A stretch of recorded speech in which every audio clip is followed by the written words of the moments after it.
Ready to go, Ryan? Oh yeah, let's do First this. 2 humans to achieve interstellar travel. Here we go. I'm gonna press the J key for Interstellar, right? It should be I for interstellar, but you chose J. Here we go. Here we go.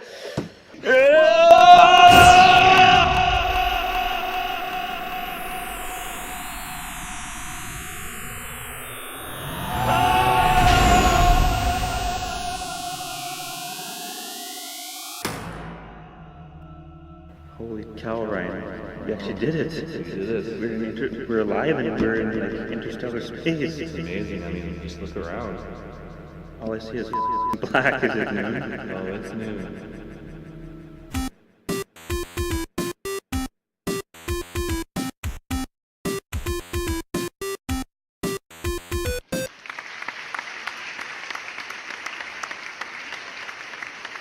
I'm Good Life Studios, and thanks for staying up till noon. Hey, thanks for staying up till noon. My name is Ryan. I'm Cory. We're back. We interstellar traveled back to the studio. Yeah. It was all right. It's pretty fun. I recommend somebody do that. Yeah, if you guys build your own interstellar spacecraft, just go and do it. do I it. recommend it. It wasn't What's the worst that can happen? wasn't too hard. Nothing. The best can happen. Yep. Anyways, guys, so Fridays, you know that. Hey, I didn't know that. Facts for this afternoon. I didn't know that. Facts for this afternoon. That's right. Right? Good one, Ryan. He meant to say facts for this Friday afternoon. Yeah, so you know what? I meant to actually say, you know what that means. You know that. That's right. Yeah, I'm sure you did. Yikes. That's what interstellar space travel does to you. Makes you fries your brain. Fries your brain. Yeah, I don't know what's going on. Okay, I'll get this started. We got our Friday facts, and it's related to the episode because we like to do that for you guys. Yeah. So, the NASA's Voyager 1. This is something that NASA maybe did right for once. Voyager 1 has now entered interstellar space, which is absolutely insane to think about. The NASA spacecraft, which rose from Earth on a September morning 39 years ago, has traveled farther than anyone or anything ever in history. On August 25th of 2012, so many years ago now, Voyager 1 crossed the heliopause in space to become the first spacecraft to enter interstellar space, which is outside of our galaxy, I guess you can say. So now it's going to study the interstellar medium. Voyager 1 is in the space between the stars, between us and the stars. Is it even up there, though? I can't prove it. NASA, right? I'm going to take away the next one here. The next fact, Voyager 1's keeping on topic here, which is zipping along at 38,000 miles per hour or 61,000 kilometers an hour, is currently approximately 12 billion miles or 19 billion kilometers from Earth. That is 12 billion miles. Think about that. Voyager 1's next big space flight milestone comes with the flyby of another star, which is the closest star to us, in 40,000 years. Oh. It's said that the poor Voyager 1 we will not be able to communicate, and it will be done its life in 2025. Bummer. Isn't that crazy? But we're going to get there's taken some footage and some samples already in interstellar space, which is absolutely amazing. Good job for once, NASA, but bad job at the same time because expires in 2025. Yeah, I mean, come on, why? Crying out loud! What, is it raining up there? What was the point of it? What, you put a raincoat You on couldn't have put a better battery on there? Raining in space. Anyway, put a raincoat on it. Main part of the episode. What would? Hey everybody, what would? That's right, guys. Oh, yeah. What would? Let's get right into it. We got What lots of would? interesting science stuff. Try and keep up, okay? Yeah. We're asking, what would it take for interstellar travel? We know what we're going to tell you guys. We're going to tell you. We've done it. And we're going to keep secret on how we did it. Yeah, it's like, So, it's pretty easy. thanks to Popular Mechanics for this. You guys are right. Good website. Good website. You guys are right. So, in case you didn't hear the recent news, guys, from space, is that we've found an Earth-sized planet orbiting the closest star to us. This star is 4.2 light years away. That's the closest star, besides the sun. The red dwarf Proxima Centauri is what it's called, and it's within the star's habitable zone where liquid water could possibly exist. At 1.3 times the mass of Earth, Proxima b, which is what it's called, is possibly rocky, could have an atmosphere, and most importantly, like I said, it's only 4.2 light years away.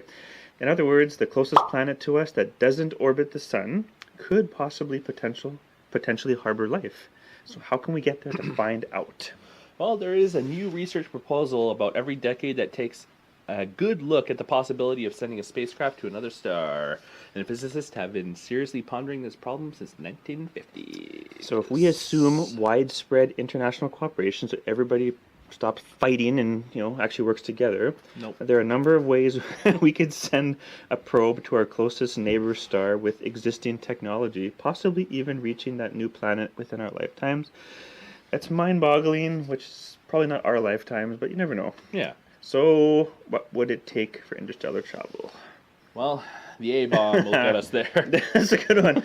That's a good one. Nuclear bombs, That's a good one. guys. First serious proposal is to build a starship that involves detonating nuclear weapons in space and riding the shockwaves. Sounds terrifying. Sounds like a crazy idea, but if you're out in the middle of interstellar space, who the hell cares if you detonate a nuke? Not a problem up there. It's not going to affect anything, except possibly the ship itself and the people inside of it. Yeah, good But one. I mean, Yeah. hey, what's a good... Works, it works, right? That's right. Detonating I don't know why I said it like that. Detonating a nuke near your spacecraft brings up a number of concerns, not least of which is the possibility of blowing the damn thing up.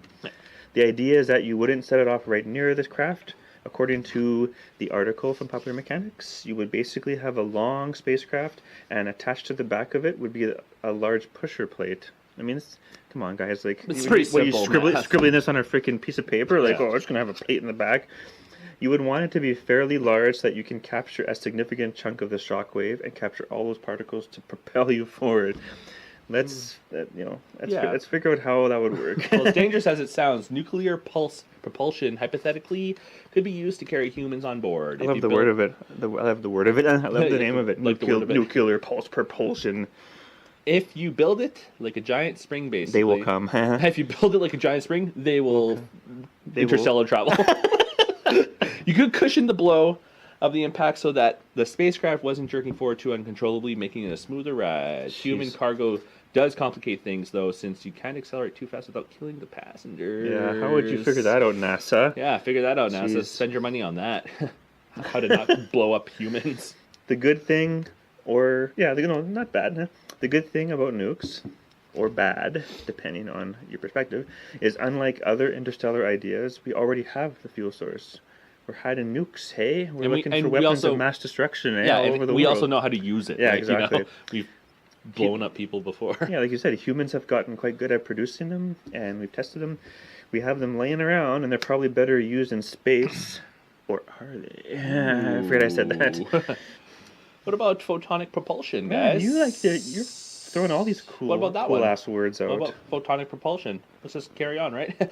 Photonic propulsion, which involves pushing a small space probe into the laser beam. This one's actually really. This is like right out of Yeah, like Big Bang this is Theory. pretty and crazy. This is pretty crazy. So, photonic propulsion, which involves pushing a small space probe with a laser beam, is perhaps our best bet to reach the Proxima Centauri system quickly, of course. It is fairly cost-effective, though. The technology exists, and the Russian billionaire Yuri Milner has invested $100 million in research and development as part of the Breakthrough Starshot project, with the Starshot. likes of Stephen Hawking and Mark Zuckerberg serving as board members. But that's Those are pretty big names. That is pretty amazing. The advantages of photonic propulsion is that you don't have to take your reactor, or your fuel source, with you. You can basically have a giant power source on Earth, which sounds crazy, and beam the lasers. That's pretty cool. If you don't have to take your source of fuel with you, your craft is much lighter, obviously. Although light does not have mass, photons do carry momentum, and when they bounce off a reflective surface, that momentum is transferred into a small amount of kinetic energy, propelling the reflective surface. You might have heard of solar sails, I didn't, but which work this way by harnessing sunlight. In the frictionless vacuum of space, a constant stream of photons from a laser beam could propel a small craft to like insane speeds in the neighborhood of 20% of the speed of light. That's amazing. Or more than 100 million miles per hour. Whoa. Isn't that crazy? So you'd have to get the craft up there. So Yeah. launch whatever, and once you're in space, you position yourself, and then you just keep this beam constantly shot on there. At those speeds, it would only take 25 to 30 years to get to Proxima B. Wow. Well, one big hurdle for this plan, unfortunately, is keeping the probe from getting shredded to bits at such ludicrous velocities. Even a few hydrogen atoms at 20% of the speed of light are going to do some damage. So the spacecraft would need to have some sort of protection. It'd likely have to have an ablative coating, basically meaning a coating on the craft that when interstellar molecules hit it, little pieces come off, but they are not critical to the probe itself. Each little atom on its own isn't going to do a whole lot, but over the course of the mission, it would reduce the mass of the spacecraft by 30 to 40%, which is, I'm assuming, very important when you're traveling at that speed. So you basically need to have a ship on top of a ship. Yeah, And then exactly. one on the outside is just going to eventually just melt away. We'd also need a massive laser system spread around the planet to constantly bombard the probe with photons, because once you get out of its sight, then what, eh? Yeah, it's just going to stop. At least until the probe is too far away for this to work. In addition to huge-ass lasers, we need bigger and better communication receivers to detect a signal once our probe arrives at its destination. Actually, the signal we receive is going to be 4.2 years after our probe arrives, because that's how long... the signal's traveling back to us at the speed of light, so it's going to take 4.2 years to get a signal from it. This would be the case no matter how we got there, be it nuclear or photonic. See, the proposal is to have a small plutonium power source on there, but as small as the spacecraft would be, you really couldn't get a very powerful transmitter, unfortunately. In theory, we could build something like a Arecibo, which is one of the largest radio telescopes in the world at 1,000 feet in diameter. Look at that picture. Or, in this case, we would need something 10 times bigger than a Arecibo. 10 times bigger. But if you build a big enough radio dish, you could detect even a small signal from the spacecraft. To note, China just completed the FAST project, 500-meter aperture spherical telescope, which is 1,600 feet in diameter. It's just getting easier and easier as we go on, right? Yeah, right. That's all we gotta do is just, come on, China... Only 500 meters? Come on, you can build bigger. Alright guys, the last propulsion method is nuclear fusion. And I know that scientists have been going crazy for this. They're just trying to make this work. Fusion would be a major breakthrough. Hydrogen fuel is much lighter than the plutonium or uranium required for nuclear reactors, and much easier harvested and collected along the way from interstellar space.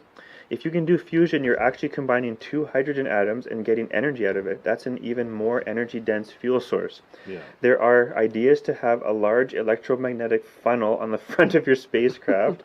This idea, called a ramjet, sounds awesome, eh? Ramjet. Hey, how fast you going? Ramjet fast. Going really fast. How? I got a ramjet. Going ramjet fast. How fast are you? So your ramjet would collect interstellar hydrogen gas as you go. Ramjet. Ramjet. Right? Of course, there's one huge problem. We don't have an energy-positive fusion reactor on the ground yet. Imagine getting it into space. Right. We can achieve nuclear fusion here on Earth, but it requires us to put more power into the reaction than we can get out of it, which is useless. That's right. So we're just wasting so much energy to get a fusion reaction. Yeah. A plethora, meaning lots, come on guys, look it up, of physicists and researchers and engineers are working like crazy to achieve a fusion breakthrough, because they feel like this is our best opportunity.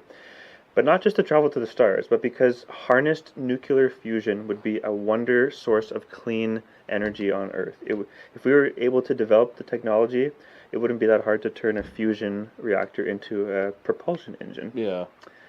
What do you think, guys? Think we're going to achieve it in our lifetime? I really hope we achieve it in our lifetime. It's pretty insane. A lot of really crazy, what ifs, though, when you think about it. If we can get this to go, then we could try it, but we're also going to try this one, too, and that one, and what if we combine them, It's just like, there's a lot. The laser beams, though, right? Laser beams is what I'm getting to. I think that's the future. So, yes, let us know what do you think we did like this episode. That's right. Thanks for joining us, guys. Lots of science information for you. Yeah. So, yes, let us know down below what you think of the episode. That's right, guys. Like and share, subscribe, our website, merch, click. Go everywhere, please. Spread the word. Hashtag UTN. We love you guys. Yes, that'd be great. Final spoonful and noonful for you guys today is actually the conclusion of the episode. Yeah, We like- didn't really touch on the conclusion, so we're going to do it for you right now. Like, why should we try? That's right. Why should we try it? Yeah. Reaching Proxima B in our lifetimes will be incredible difficult. Obviously, it's going to be really hard to do. Yeah. Decades of research and development need to be completed before we could launch, and then decades of travel time would follow, and then another 4 years plus waiting to get a signal or photo back from the spacecraft once it arrives, which is exactly why we should get started now. Right. I want to see it. Don't you Yeah. guys? Come on, guys. If we could develop this technology, there are a whole bunch of other benefits, like we had mentioned. If we could develop fusion, it would be extremely useful on Earth, solve so many energy problems. And all of a sudden, not just going to the nearest star, but going to Jupiter, getting out to Pluto, and places like that would be incredibly fast. And then we can start talking about sending humans around the solar system. So the earlier we implement serious attempts to reach the stars, the more likely we are to eventually become an interplanetary or even an interstellar species. Yeah, very cool. So yeah, I'd like to hear what you guys think. Let us know. So as always, As always, guys, thanks for staying up till noon. Here we go again. Oh!